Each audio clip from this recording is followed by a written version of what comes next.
Hello everyone and teacher for your question. The question say that 29.5 mg of organic compound containing nitrogen was digested according to the Geldal method and the evolved ammonia was absorbed 20 ml of 0.1 normal HCl solution. The excess acid is required 50 ml of 0.1 molar NaOH solution for the complete neutralization.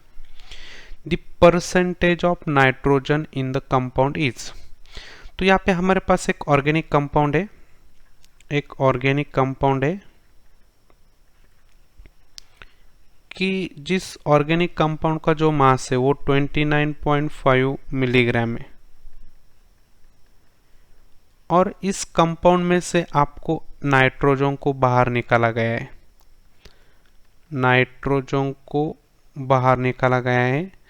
Nitrogen in the form of ammonia, मतलब यहाँ पे nitrogen को बाहर निकाला गया है, पूरा का पूरा नाइट्रोजन बाहर निकाला गया है और वो नाइट्रोजन अमोनिया के थ्रू बाहर आ रहा है। और ये जो अमोनिया है और ये जेलदाल मेथड यहाँ पे यूज किया है अमोनिया को बाहर निकालने के लिए। जेलदाल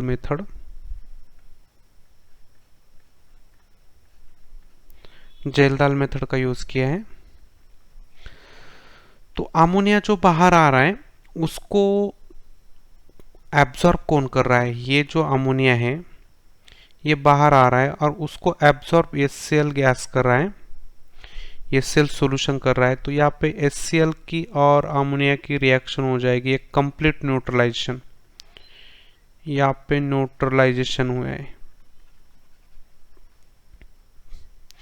कंप्लीट न्यूट्रलाइजेशन नहीं बोला है यहाँ पे, नेक्स्ट में कंप्लीट न्यूट्रलाइजेशन, यहाँ पे न्यूट्रलाइजेशन हो जाएगा। तो यहाँ पे ये अमोनिया है, मतलब एक बेस है और एक एसिड है, तो न्यूट्रलाइजेशन हो जाएगा यहाँ पे। तो कंप्लीट होगा या इनकम्प्लीट होगा हम यहाँ पे कैलकुलेट करेंगे। तो यहाँ पे जो प्रोडक्ट मिल रहा है आपको NH4Cl, एक सॉल्ट मिल रहा है। तो HCl का आपको डाटा दिया है 20 ml और 0.1 मोलार। तो इससे हम HCl के नंबर ऑफ मोल कैलकुलेट कर सकते हैं। मोलैरिटी पता है, वॉल्यूम पता है, तो मोलैरिटी इज इक्वल टू क्या हो जाएगा? Number of moles of HCl divide by volume of solution. तो वॉल्यूम ऑफ सॉल्यूशन है हमारे पास 20 और ml है, तो यहाँ पे 1000 से मल्टीप्लाई करेंगे तो यहाँ पे number of moles of HCl आएगा। तो मोलैरिटी भी हमारे पास है 0.1 मोलार, तो ये मोलैरिटी को 20 मल्टीप्लाई हो जाएगा, तो 0.1 इंटू 20 डिवाइड बाय 1000। तो ये 0 से एक 0 हो जाएगा, तो ये 10⁻² हो जाएगा ऊपर जाके, एक 10⁻1। तो यहाँ पे आपको 3 हो जाएगा, 2 इंटू 10⁻3। तो इसको मैं number of moles of HCl ये 20 इंटू 10⁻4 बोलता हूँ यहाँ पे मोल्स, ये HCl के मोल है। तो ये HCl के मोल आ गए।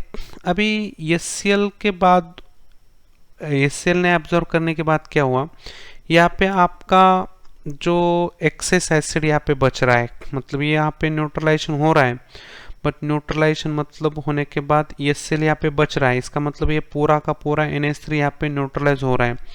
मतलब ये जो आपका HCl है वो एक्सेस है यहाँ पे और ये आपका लिमिटिंग है। तो अभी तक हमें NH3 कितना है पता नहीं चला है, क्योंकि वो लिमिटिंग है और यहाँ पे एक्सेस बच रहा है। तो इसका कितना मोल इसके कितने मोल के साथ रिएक्ट हो रहा है ये अभी तक पता नहीं चला है। तो वो हम यहाँ पे नेक्स्ट डाटा यहाँ पे स्टेप 2 के अंदर पता करेंगे। This is the step number 1, यहाँ पे स्टेप नंबर 1 है और यहाँ पे हम स्टेप नंबर 2 लिखेंगे।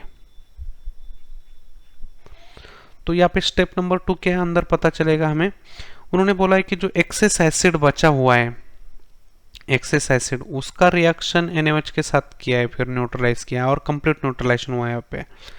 तो यहाँ पे आपका NaOH और HCl इनकी रिएक्शन हुई और यहाँ पे उन्होंने बोला है कंप्लीट न्यूट्रलाइजेशन हुआ है, कंप्लीट न्यूट्रलाइजेशन। और कंप्लीट न्यूट्रलाइजेशन के अंदर यहाँ पे आपको NaCl प्लस H2O प्रोडक्ट मिलेंगे। तो यहाँ पे कंप्लीट न्यूट्रलाइजेशन हुआ है, 100% न्यूट्रलाइजेशन हुआ है, तो यहाँ पे दोनों भी साथ में डिकम्पोज हो जाएंगे, 100% डिकम्पोज हो जाएगी। तो यहाँ पे फिर NaOH का कुछ डाटा दिया है आपको, 0.1 मोलार है और उसके साथ आपको 15 ml दिया है। तो यहाँ पे number of moles of NaOH निकालेंगे। तो number of moles of NaOH जैसे यहाँ पे number of moles of HCl निकाले, सेम फॉर यहाँ पे number of moles of NaOH निकालेंगे। तो यहाँ पे आपका क्या हो जाएगा कि उसकी मोलैरिटी 0.1 इंटू NaOH सॉल्यूशन का वॉल्यूम की जो 15 ml है डिवाइड बाय यहाँ पे आपका 1000 हो जाएगा। तो ये कैलकुलेशन जो आ रहा है ये आपको कैलकुलेशन कुछ, तो यहाँ पे जो कैलकुलेशन आ रहा है वो 15 इंटू 10⁻⁻⁴ मोल आ रहे हैं NaOH के, ये आ रहा है NaOH। तो यहाँ पे एक बात पता चली कि NaOH के जितने मोल डिकम्पोज हो रहे हैं उतने ही HCl के डिकम्पोज हो रहे हैं। मतलब यहाँ पे HCl का जो मोल है वो आपका यहाँ पे 15 इंटू 10⁻⁻⁴ मोल NaOH के जाएंगे, तो यहाँ पे भी 15 इंटू 10⁻⁻⁴ मोल HCl के जाएंगे। तो यहाँ पे HCl यहाँ से जो आ रहा था, यहाँ से जो बच रहा था HCl, वो एक्सेस में जो है वो आपका है 15 इंटू 10⁻⁻⁴ मोल। और एकदम स्टार्टिंग में जो टोटल मोल्स HCl के आ रहे थे वो 20 इंटू 10⁻⁴ HCl के मोल आ रहे। तो यहाँ पे मैं एक बार रिएक्शन लिखता हूँ कि आपको NH3 प्लस HCl, यहाँ पे एक मोल NH3 डिकम्पोज हो जाएगा तो एक मोल HCl भी डिकम्पोज हो जाएगा। तो टोटल मोल HCl के हैं 20 इंटू 10⁻⁴, ये उसके गिवन मोल है। बट डिकम्पोज होने वाले मोल कितने, 15 इंटू 10⁻⁴, ये डिकम्पोज होने वाले मोल है। तो यहाँ पे आपको एक न्यूट्रलाइजेशन रिएक्शन मिलेगा। तो यहाँ पे NH4Cl प्लस यहाँ पे H2O मिलेगा। तो यहाँ पे जो आपका डिकम्पोज होने वाला मोल है, इसका मतलब NH3 के साथ ये डिकम्पोज होने वाले, ये किसके साथ जा रहे हैं, एक्चुअली NaOH के साथ जा रहे हैं। तो यहाँ पे हम थोड़ा सा ऐसा मेंशन करेंगे कि NaOH के बाद जो भी मोल यहाँ पे डिकम्पोज हो जाएंगे वो है, वो डिकम्पोज विथ NaOH। तो ये NaOH के साथ डिकम्पोज हो जाएंगे। तो यहाँ पे सब्सट्रैक्ट करेंगे तो यहाँ पे आपको 5 इंटू 10⁻⁻⁴ मोल ये डिकम्पोज हो जाएंगे विथ NH3।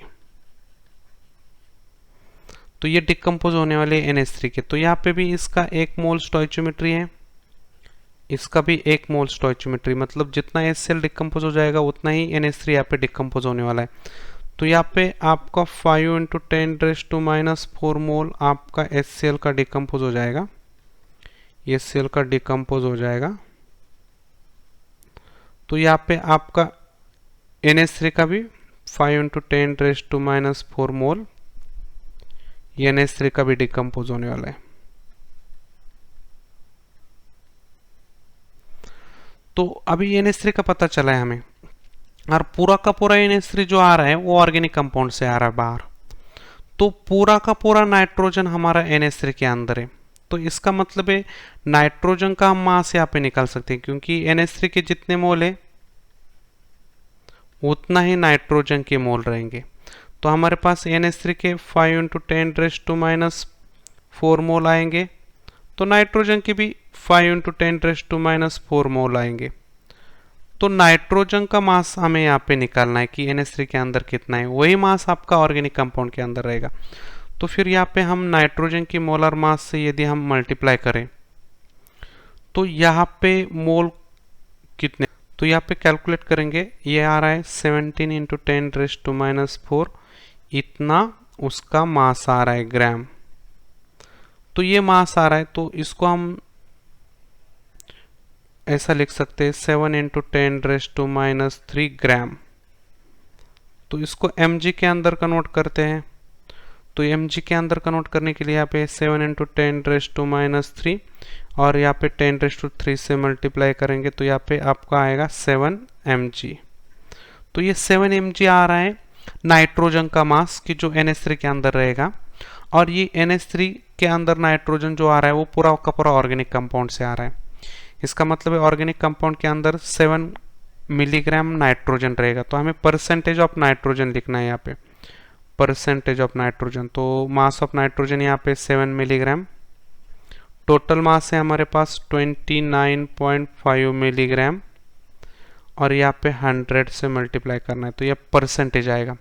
तो यहाँ पे परसेंटेज का कैलकुलेशन हम करेंगे तो ये आ रहा है कुछ इस तरह से 23.72 इतना percentage nitrogen in organic compound, in organic compound. तो हमारा जो फाइनल आंसर आ रहा है, फाइनल आंसर हमारा आ रहा है कुछ इस तरह से। Option number 4 is correct answer. I have to understand the explanation. Thank you.